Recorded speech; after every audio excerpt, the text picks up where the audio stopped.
بسم الله, السلام عليكم. معكم المهندس حمد مسعود, صاحب مكتب الدراسات, pour vous présenter une étude d'une structure métallique sur robot, la version 2. La version 2, nous avons appliqué l'application de l'Eurocode pour le calcul de la structure et le calcul des assemblages, et application NGVAN 99 version 2013 manuellement. On vous rappelle que la version 1, nous avons traité la même structure avec les normes CM66 et NGVAN 65. Et l'objectif, c'est de comparer entre les deux versions. Aujourd'hui, donc, on va voir la partie 10 et c'est la suite du chapitre 8, vérification de la stabilité des poteaux. On va voir le flambement, le déversement et interaction entre le déversement et le flambement. Et on ouvre le menu robot. Donc voici notre structure. On est en train de vérifier la stabilité des poteaux de rive. Bon, on va sélectionner donc le groupe poteaux de rive. Voici nos poteaux de rive. Nous avons paramétré et lancé les calculs.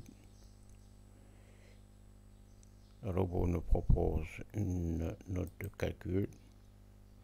Voici donc la note de calcul du robot.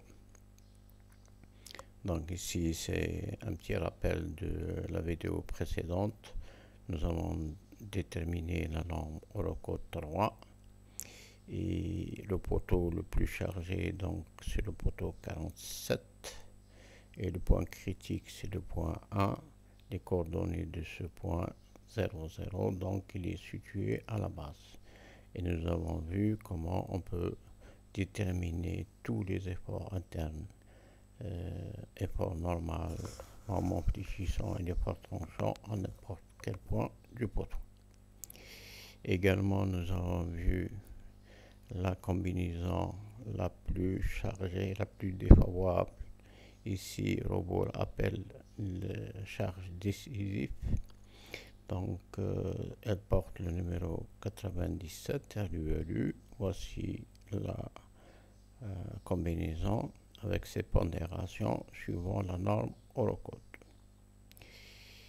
Et ici, donc, le matériau, la nuance des aciers, appelé FY, choisi par le concepteur, qui est égal à 235 MPa, et en CM66 elle est appelée sigma E.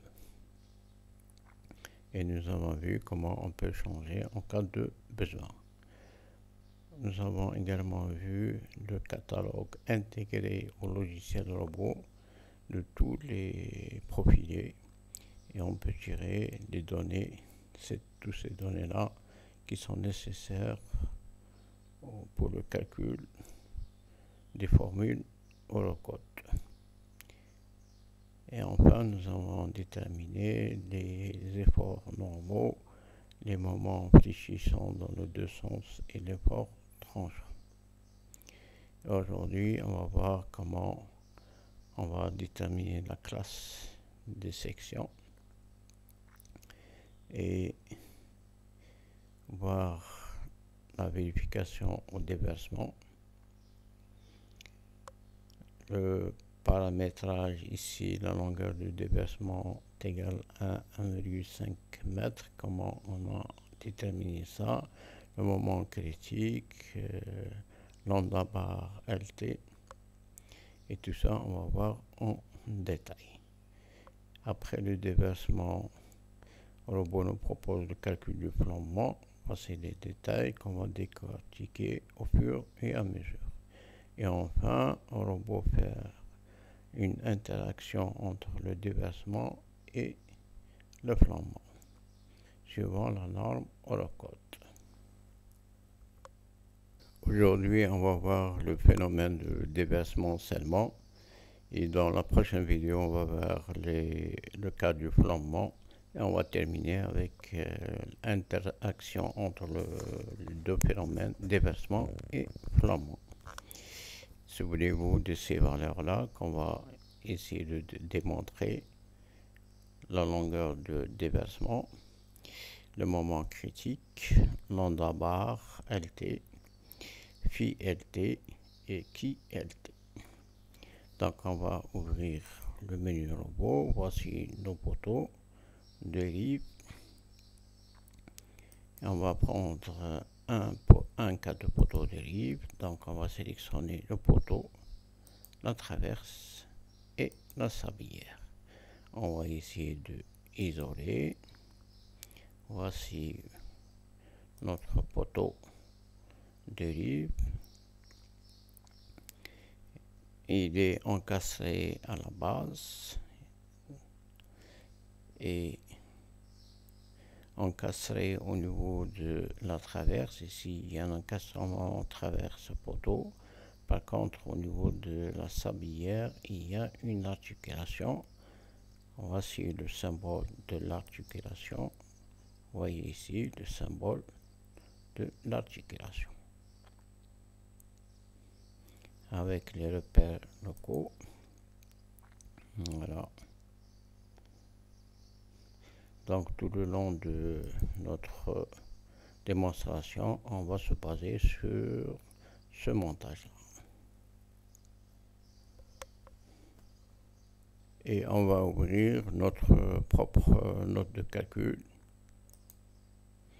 Donc notre poteau de livre va travailler à la flexion composée selon le code 3. Et on va voir donc le déversement, le flambement et interaction déversement-flambement. Aujourd'hui, on va faire uniquement le déversement.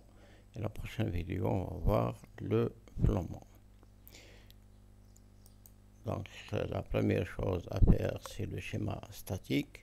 On reprend donc notre poteau avec la traverse et la sablière suivant le paramétrage qu'on a fait. Et notre poteau, donc il y a un effort normal et un moment MY, MZ est égal à 0. Voici les résultats des données par robot. Le déversement va se faire suivant la grande inertie.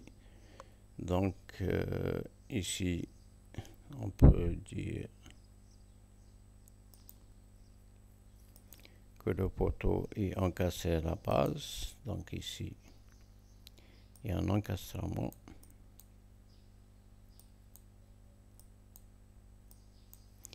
Et au sommet ici, par rapport à la grande inertie, il y a un encastrement poteau-traverse.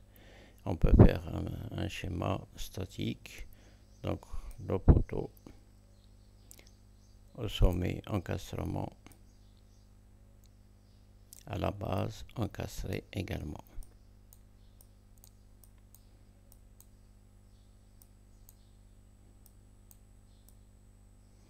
Donc nous avons deux encastrements aux deux extrémités et le déversement va se faire de cette manière-là, dans ce cas-là, avec deux encastrements. Donc le déversement va faire cette allure-là.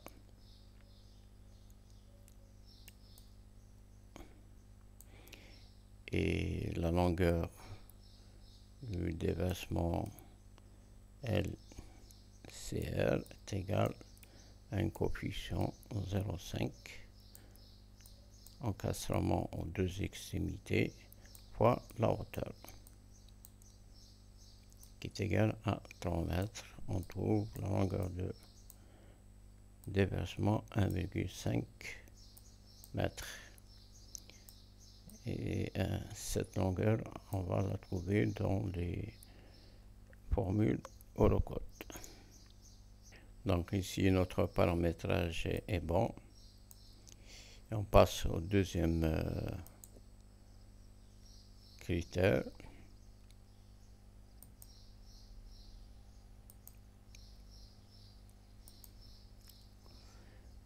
Donc le deuxième point, c'est les caractéristiques géométriques. On a vu comment Robot nous donne le catalogue de tous les profilés et ces valeurs-là, on va avoir besoin pour le calcul des formules Eurocode. Troisième point, donc c'est la classification des profilés. Et on va essayer de classer notre poteau HEA 120 suivant la sollicitation. Et la classification d'un profilé dépend de 3 paramètres. Le premier paramètre ici, c'est la nuance. Il faut fixer la nuance. Ici, nous avons phi FY 235 MPa. Et cette nuance, elle est très importante dans les formules et elle doit figurer sur les plans d'exécution. Il faut la noter toujours au niveau du plan d'exécution. Cette nuance va nous permettre de calculer epsilon, qui est nécessaire pour la classification. Epsilon est la racine carrée de 235 sur FY. Nous avons FY ici 235, donc epsilon est égal à 1.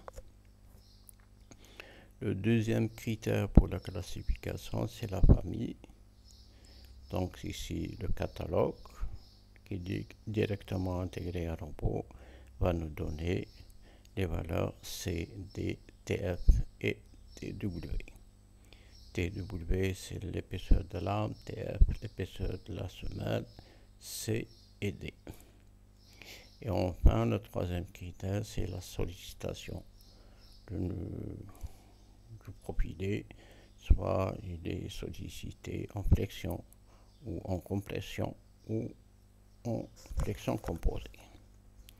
Et ça va nous permettre de déterminer la valeur limite pour déterminer la classe. On va commencer par la semelle. La semelle, ici la norme, donc c'est une norme européenne et la langue retenue c'est l'anglais. Et toutes les opérations sont faites en anglais. Semelle en anglais c'est flange et d'épaisseur ici thickness c'est épaisseur en anglais. Donc si je vois ici TF, c'est par rapport T par rapport à l'épaisseur et F par rapport à la semelle.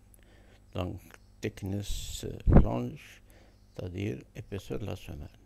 Et pour lame, la même chose. Donc lame en anglais, c'est le web, d'où le W ici, et T c'est en relation avec l'épaisseur.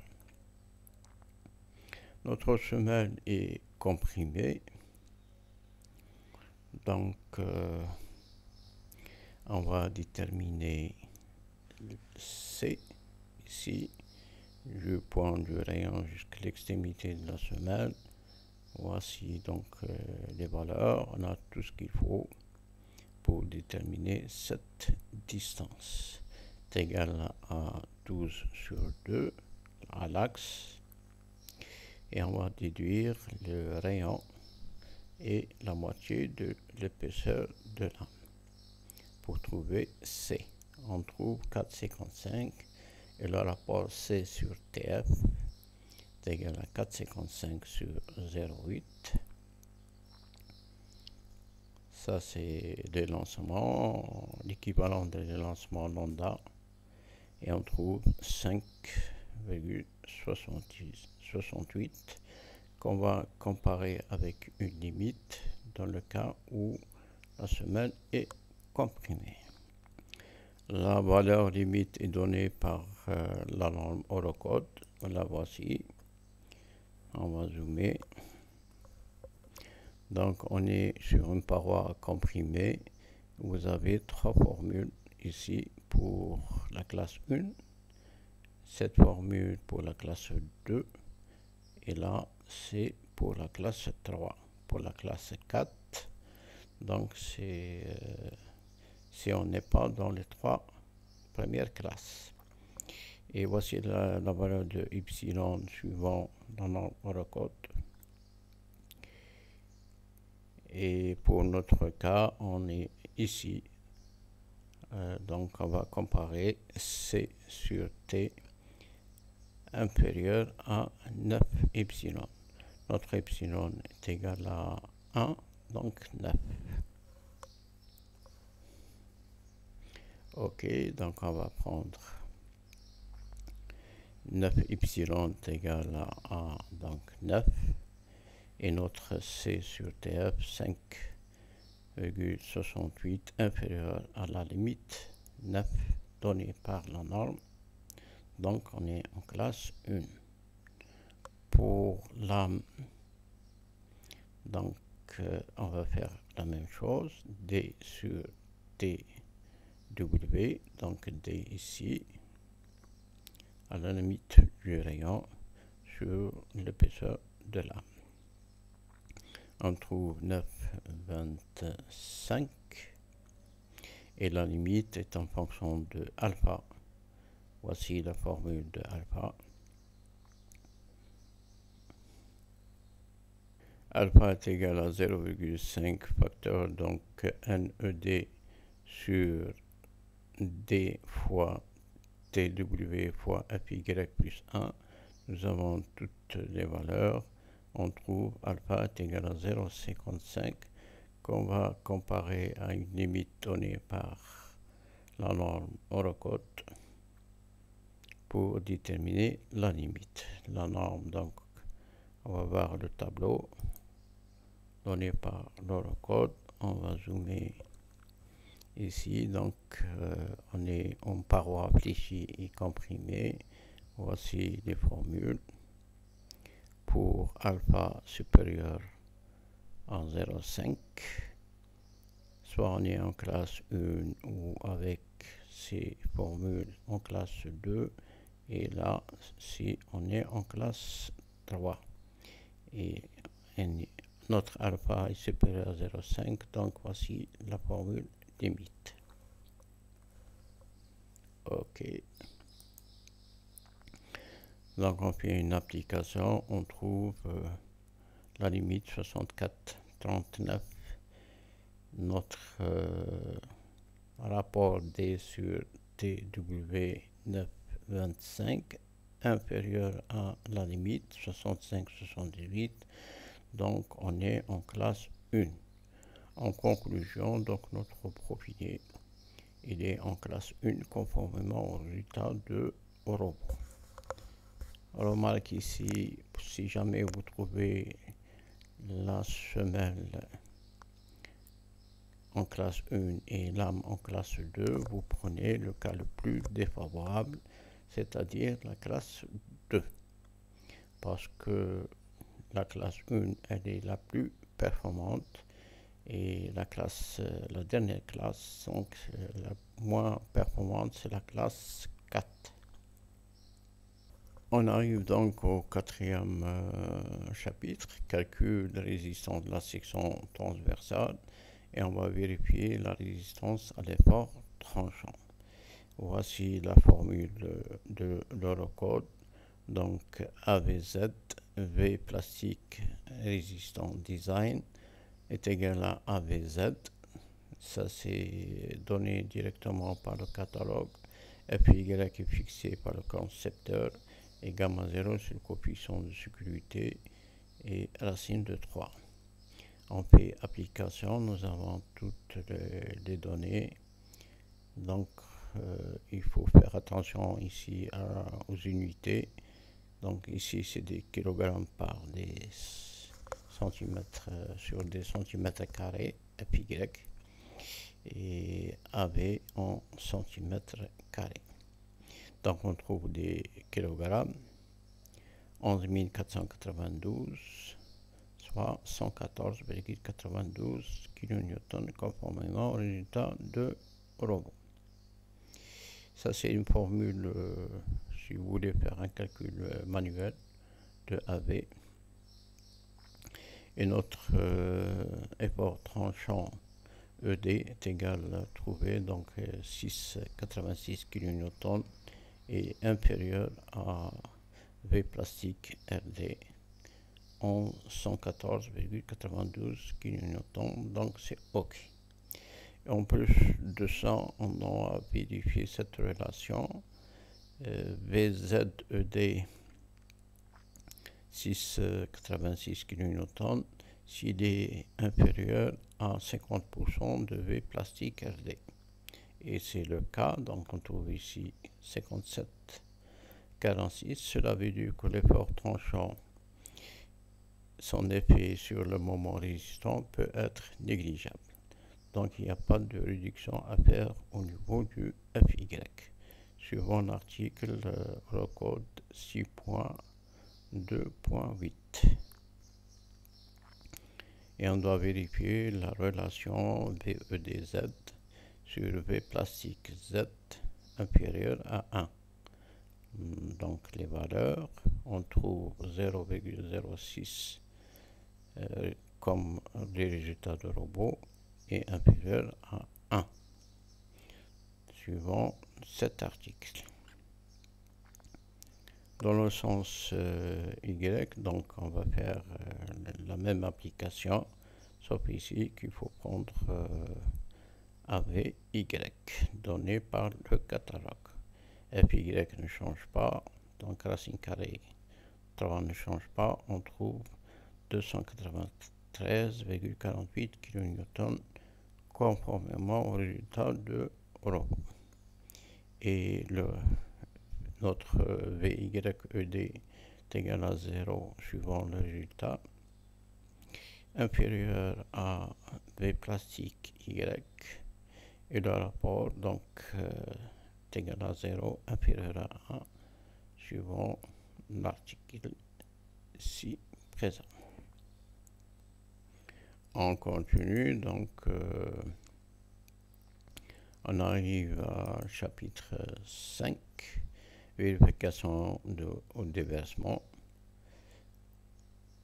Voici la formule Eurocode, on doit avoir MED inférieur ou égal à QLT fois bêta W fois WY fois FY sur gamma M1.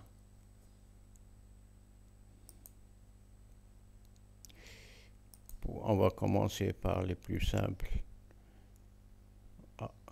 Après, on va voir QLT dans la formule est un peu compliqué. Donc, bêta W, c'est simple. Il dépend de la classe. Soit ça, c'est en cas général. Si on est en classe 1 ou 2, on va prendre bêta W est égal à 1. Si on est en classe 3, bêta W, on va prendre W élastique Y sur W plastique Y. Si on est en classe 4, on va prendre bêta W, W efficace sur W plastique.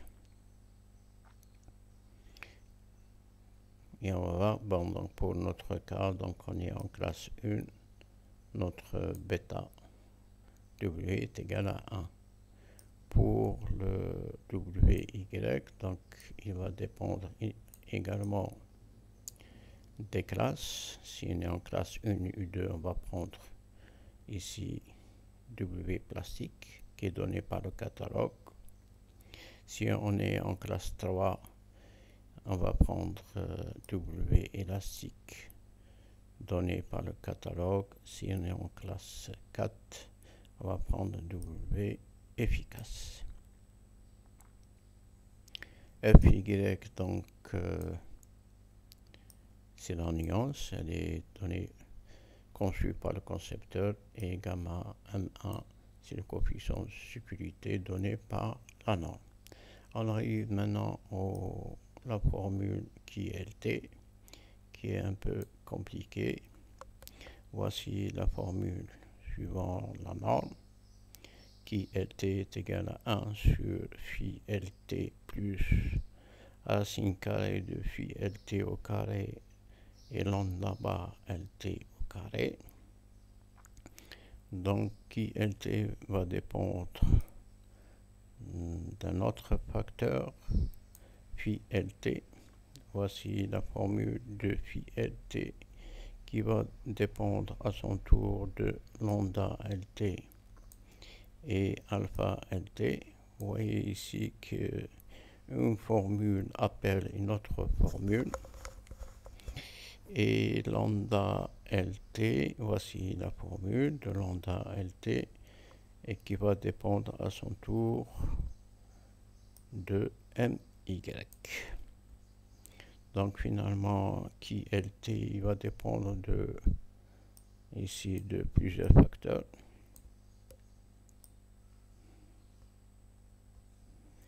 Donc il va dépendre de phi LT. Et on va voir comment déterminer. Il va dépendre de lambda LT, lambda bar LT.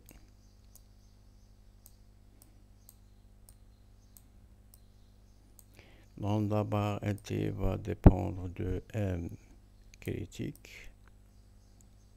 On va voir la formule de M critique. Et un autre coefficient, alpha LT, lui qui va dépendre des courbes de déversement. On va essayer de décortiquer tout ça. Voici la formule proposée par la norme pour M critique. Elle est très longue. Elle va dépendre de plusieurs facteurs, par exemple C1 et C2. Donc ici, c'est des coefficients dépendants des conditions de fixation, soit articulées ou encastrées.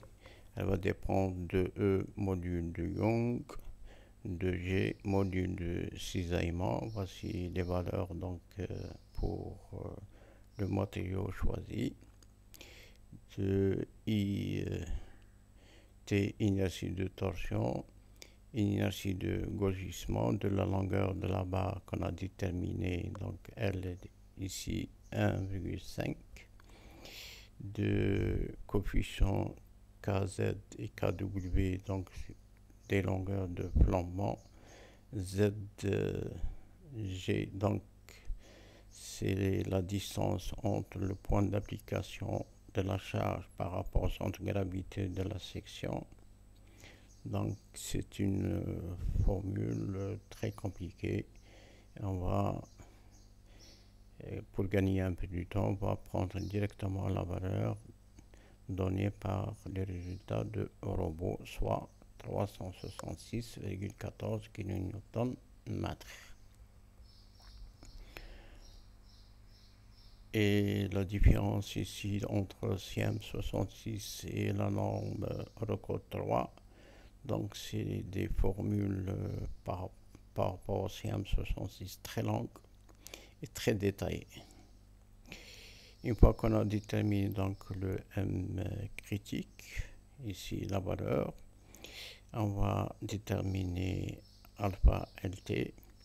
Alpha LT va dépendre des courbes. Et ces courbes-là vont dépendre du rapport H sur B. H sur B, donc c'est la hauteur de la section par rapport à la distance de la semelle.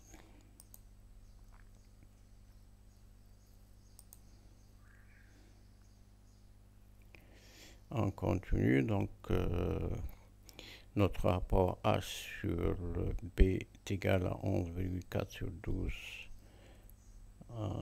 On est égal à 0,95 qu'on doit comparer à une valeur qui est donnée par la norme Eurocode 3. Ici, c'est 2. Donc, on va se situer par rapport à 2.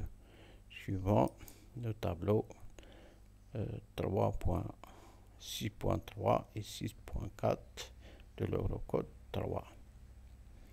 Donc ici, on est sur des sections laminées.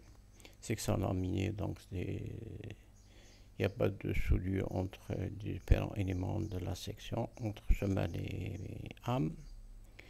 Et il y a des cas où l'âme et la semelle sont soudées. Pour notre cas, on est en section laminée et notre rapport H sur B est égal à 0,95, donc on est inférieur à 2, on est en courbe A. S'il est supérieur, donc c'est une autre courbe. Les courbes, voici les courbes données par la norme. Ça, c'est une courbe pour le plombement, et pour le déversement, c'est les mêmes courbes, sauf voilà, que le déversement va commencer sur une valeur de lambda bar LT égale à 0,4. Ici, pour le plombement, c'est 0,2.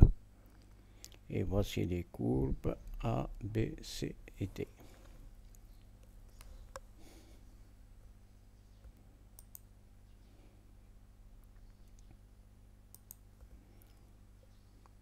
Si on est en courbe A, donc on a directement les alpha LT pour les différentes courbes A, B, C et D.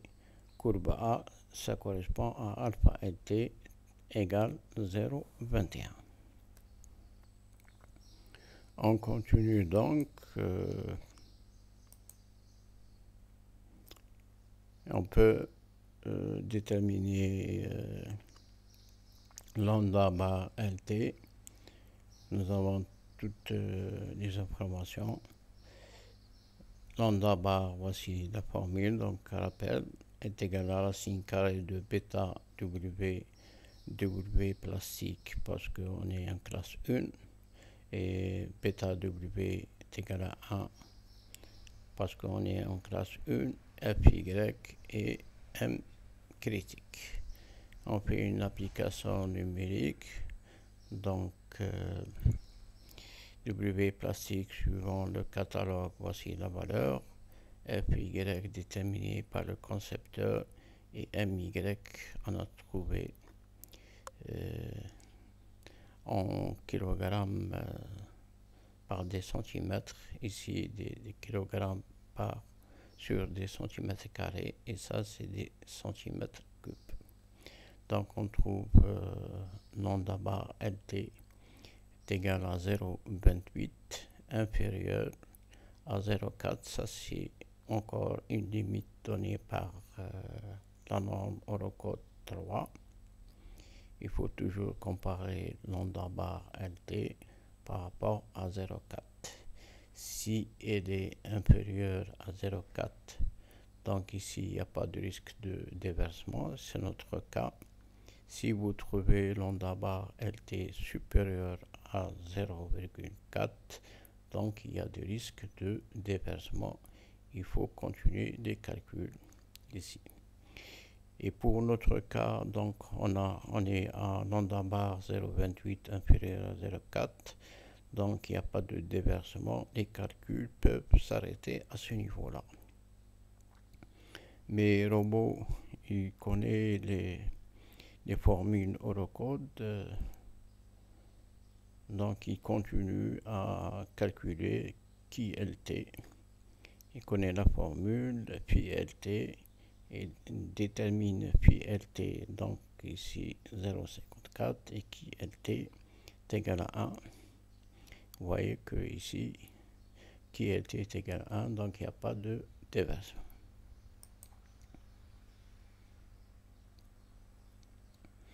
Et on aboutit au résultat final, donc notre moment résistant est égal à W plastique Y fois FY sur gamma M0 en classe 1. On fait une application, on trouve MCRD 28,08 kN inférieur à MED qu'on a trouvé 11,26. Donc c'est OK. Et pour le moment MBRD, donc qui LD est égal à 1, on se retrouve avec la même valeur. MB, donc ici c'est par rapport B, ici par rapport au flambant, qui est appelé backlink en anglais.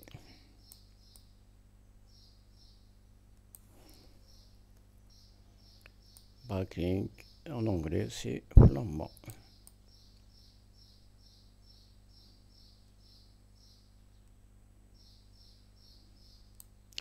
Et RD c'est résistance design.